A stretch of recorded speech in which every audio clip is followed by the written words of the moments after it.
Everyone, welcome back to home tutor. आज की हमारी वीडियो रिलेटेड है संस्कृत विषय से। कक्षा 6 के संस्कृत विषय के 13वें पाठ का अभ्यास कार्य है। उसमें एक प्रश्न है 6ठे नंबर पे। छठा जो प्रश्न है उस पर हमारे एक व्यूअर का डाउट है कि उन्हें वो प्रश्न अच्छे से समझ नहीं आया, तो हम यहाँ पर उसे फिर से करने वाले हैं। तो चलिए वीडियो को स्टार्ट करते हैं। तो पाठ 13 विमान यानम रचयाम के प्रश्न संख्या 6 को हम यहाँ पर डिस्कस करने वाले हैं। इस प्रश्न में दिया गया है कि खाली जगह भरो। सभी विभक्तियां लिखी हुई हैं, यहाँ पर सभी वचन लिखे गए हैं और यहाँ पर आपको लिखने हैं शब्द रूप। कुछ शब्द रूप दिए गए हैं और जो नहीं दिए गए हैं, जहाँ पे रिक्त स्थान है, उनको भरना है। लेकिन यहाँ पर शब्द जो है वो अलग अलग है, तो इन्हें किस प्रकार से करें। जैसे कि आप पहली लाइन में देख सकते हैं, जो प्रथमा विभक्ति है इसमें भानु का रूप चल रहा है, द्वितीय विभक्ति में गुरु का रूप है, तृतीय विभक्ति में पशु का रूप है। इस तरीके से यहाँ पर प्रथमा से संबोधन तक के सभी विभक्तियों में अलग अलग शब्द रूप हैं। तो इन्हें किस प्रकार से करें, वीडियो को ध्यान से देखिएगा ताकि आपको ये चीज अच्छे से समझ में आ जाए।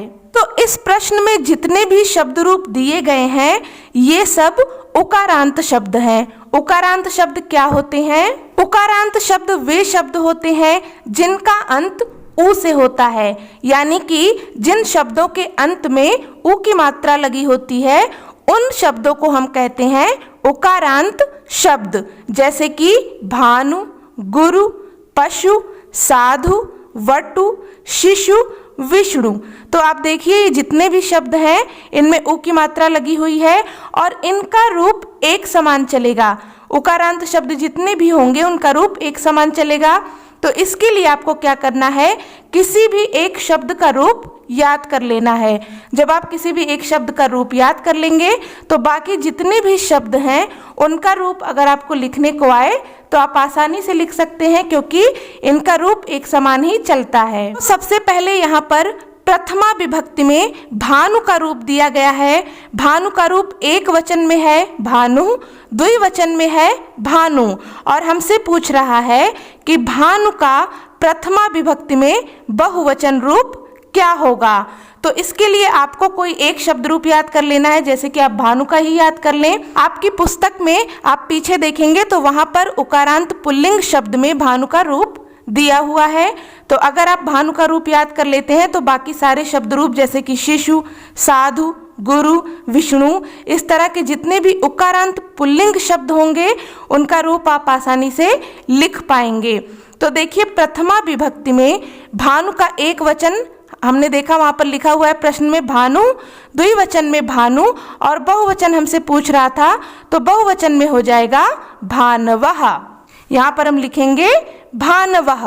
अब द्वितीय विभक्ति में हमसे भानु का रूप ना पूछ करके यहाँ पर गुरु का रूप पूछा गया है।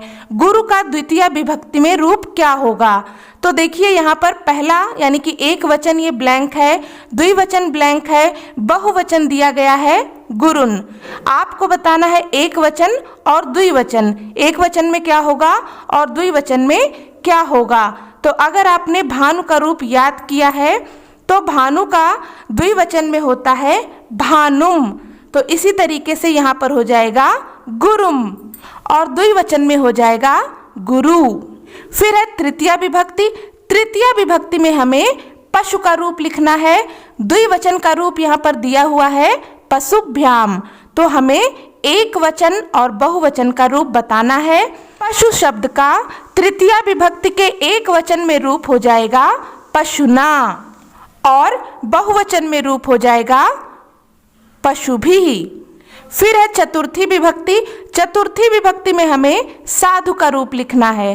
तो यहाँ पर एक वचन का रूप लिखा हुआ है। चतुर्थी विभक्ति के एक वचन में साधु का रूप होता है साधवे, द्विवचन में हो जाएगा साधुभ्याम और बहुवचन में हो जाएगा साधुभ्यः। फिर यहाँ पर है पंचमी विभक्ति। इसमें हमें वटु शब्द का रूप बताना है। पंचमी विभक्ति के एक वचन में वटु का रूप होता है वटोह, यहाँ पर दिया गया है। और अब हमें यहाँ पर द्विवचन और बहुवचन बताना है। तो पंचमी विभक्ति के द्विवचन में वटु का रूप हो जाएगा वटुभ्याम और बहुवचन में होगा वटुभ्यः। फिर है षष्ठी विभक्ति। षष्ठी विभक्ति में हमें गुरु शब्द का रूप बताना है, एक वचन में दिया गया है। षष्ठी विभक्ति के एक वचन में गुरु शब्द का रूप होता है गुरोः, द्विवचन में हो जाएगा गुरवो और बहुवचन में हो जाएगा गुरुनाम। फिर है सप्तमी विभक्ति। सप्तमी विभक्ति के एक वचन में शिशु का रूप दिया गया है, यहाँ पर हमें शिशु का रूप बताना है।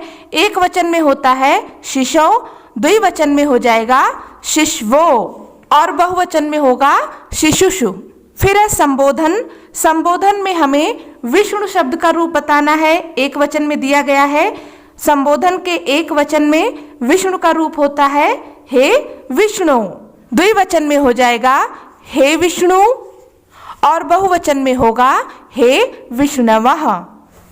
इस प्रकार इस प्रश्न में हमें रिक्त स्थानों की पूर्ति करनी है। सभी विभक्तियों में अलग अलग शब्दों का रूप लिखना है, लेकिन ये सारे ही शब्द उकारांत शब्द हैं तो उनका रूप एक समान चलेगा, यानी कि आप किसी भी एक शब्द रूप को याद कर लीजिए, उसी के समान सारे ही शब्दों के रूप चलेंगे।